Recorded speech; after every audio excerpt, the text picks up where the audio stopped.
महाराष्ट्र राज्यातील विधानसभेच्या निवडणुकीचे पडघम जवळपास वाजलेले आहेत. प्रत्येक पक्ष आपापल्या पद्धतीनं उमेदवार, इच्छुक उमेदवार यांच्या सगळ्या घडामोडी आहेत त्याच्यावरती लक्ष ठेवून आहे. नावं फायनल करण्याच्या पूर्ण प्रक्रियेमध्ये आहेत. आणि याच संदर्भात बोलण्यासाठी महाराष्ट्रातील काँग्रेसचे एक महत्त्वाचे नेते सतीश पाटील आपल्यासोबत आहेत. त्यांच्याकडून जाणून घेणार आहोत की विधानसभेच्या अनुषंगानं काँग्रेसचं नेमकं काय ठरलेलं आहे. एबीपी माझामध्ये स्वागत आहे. विधानसभा आता कुठल्याही क्षणी घोषित होईल, आचारसंहिता लागेल. काय नेमकं विधानसभेच्या अनुषंगानं ठरलेलं आहे काँग्रेसचं राज्यात? नाही, महाविकास आघाडी म्हणून आपण निवडणुकीला जातोच. आता तिन्ही पक्ष मिळून जवळजवळ 150 जागांवर साधारणपणे एकमत झालेलं आहे. आणि राहिलेल्या जागा देखील आता 30 आणि 1 तारखेला बैठक आहेत, त्यामध्ये निश्चित होतील. आणि जी महाराष्ट्रातल्या जनतेची अपेक्षा आहे की एक चांगलं सरकार यावं, महाविकास आघाडीचं यावं, ते करण्याचा आमचा प्रामाणिक प्रयत्न काँग्रेस म्हणून त्यामध्ये राहणार आहे. आणि यावेळी काँग्रेस AICCने देखील प्रचंड लक्ष या निवडणुकीमध्ये घातलेलं आहे. प्रत्येक लोकसभा वाईज निरीक्षक नेमण्याचं काम त्या ठिकाणी केलेलं आहे. ते स्वतः निरीक्षक इथं महाविकास आघाडीचे आमदार निवडून येतील, काँग्रेसचे कार्यकर्ते कामाला लागतील, यासाठी व्यूहरचना करणार आहेत.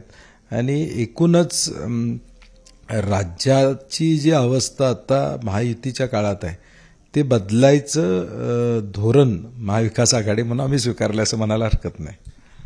लोकसभा निवडणुकीमध्ये प्रचंड यश आहे ते काँग्रेसला मिळालेलं आहे.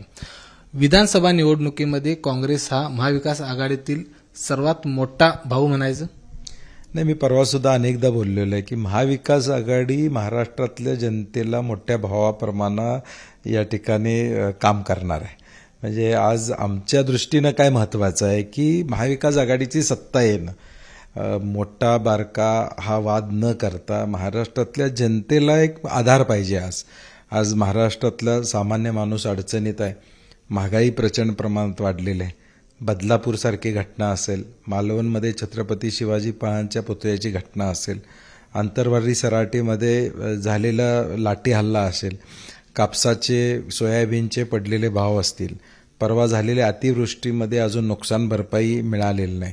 म्हणजे शेतकरी असू दे, रोजगार असू दे, या सगळ्या बाबतीत हे सरकार फेल गेलेलं आहे आणि लोकांना ते दिसून आलेलं आहे. त्यामुळं आमची भूमिका एक शाश्वत राज्य या राज्याला देणं, शाश्वत सरकार या राज्याला देणं ही आमची प्रायोरिटी असणार आहे.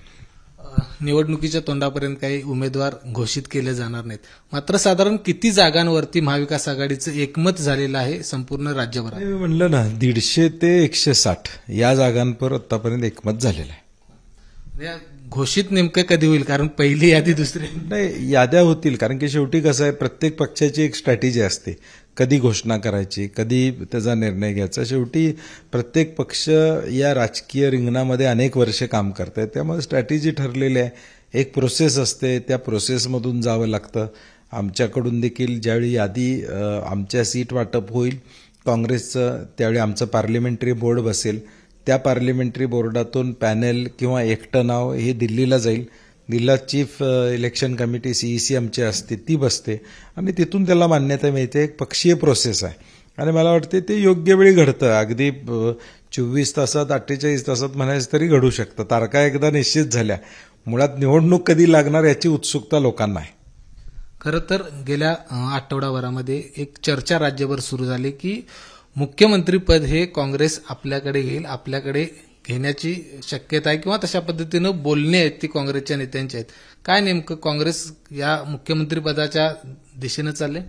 नाही, मला वाटतं राज्याचं मुख्यमंत्रीपद मिळावं हे काँग्रेस, शिवसेना, राष्ट्रवादीला वाटण्यात गैर कुठलं आहे असं मला वाटत नाही. प्रत्येकाच्या महत्वाकांक्षा असतात, प्रत्येक पक्षाला वाटतं की माझे मुख्यमंत्री व्हावे, ते प्रत्येक कार्यकर्त्याची अपेक्षा. शेवटी परंतु या सगळ्याचे निर्णय उद्याच्या भविष्यकाळात महाविकास आघाडी म्हणून आम्ही एकत्रित बसू. मागच्या वेळी ज्यावेळी उद्धव ठाकरे साहेबांच्या नेतृत्वाखाली हे सरकार आलं त्यावेळी एक विशिष्ट परिस्थिती होती. पवार साहेबांनी त्यांना विनंती केली, त्यांनी ते स्वीकारलं आणि आम्ही सगळे त्यांच्या नेतृत्वाखाली चांगल्या पद्धतीनं त्या ठिकाणी काम आम्ही केलेलं आहे. आणि म्हणून आत्तासुद्धा मला वाटतं मुख्यमंत्री पद हा वादाचा मुद्दा आमच्यामध्ये नाही आहे. शाश्वत सरकार देणं हे आमचं मॅन्डेट असणार आहे आणि तो निर्णय झाल्यानंतर, निकाल लागल्यानंतर एकत्रित बसू. कारण की शेवटी कॉमन मिनिमम प्रोग्राम आम्हाला करावा लागेल 3 पक्षांना, जाहीरनामे आम्हाला एकत्रितपणे द्यावे लागतील. आणि म्हणून मला वाटतं राज्यामध्ये असा कुठलाही वाद या 3 पक्षामध्ये मुख्यमंत्री पदासाठी नाही आहे.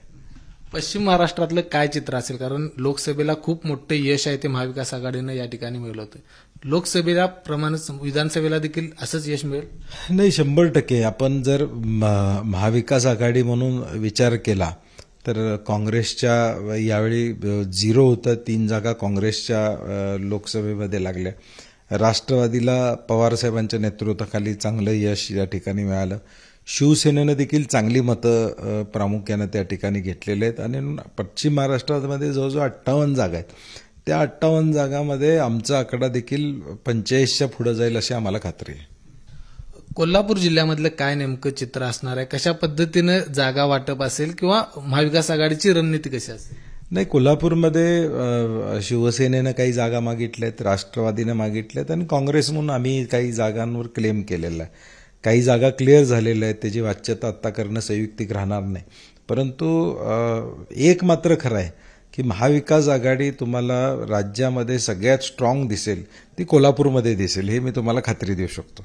पण ज्या पद्धतीनं महायुतीमधले कोण 5 मागतं, कोण 9 मागतं, कोण 6 जागा मागतं, तशाच पद्धतीनं महाविकास आघाडीमध्ये देखील राष्ट्रवादी शरद पवार गट असतील, त्यांनी उत्तर आणि हातकणंगलेवर दावा केलेला आहे. काय नेमकं हे सगळं चालू? नाही, मला वाटतं गैर काय आहे, म्हणजे प्रत्येक पक्षानं जागा मागणं हे गैर नाही. कारण की शेवटी आघाडी आम्ही करायला लागलो, एकमेकाला समजून घेऊन करायला लागलो. ज्याची ताकद असेल त्याला ती जागा सोडली जाईल, ज्याची ताकद नसेल तो एक पाऊल मागं थांबेल आणि दुसऱ्याला चाल देईल. तेव्हा मला वाटत नाही, this is part of the negotiation. हा निगोशिएशन आहे की बाबा कुणाची ताकद आहे त्याला ती सीट देणं. एबीपी माझा, उघडा डोळे बघा नीट.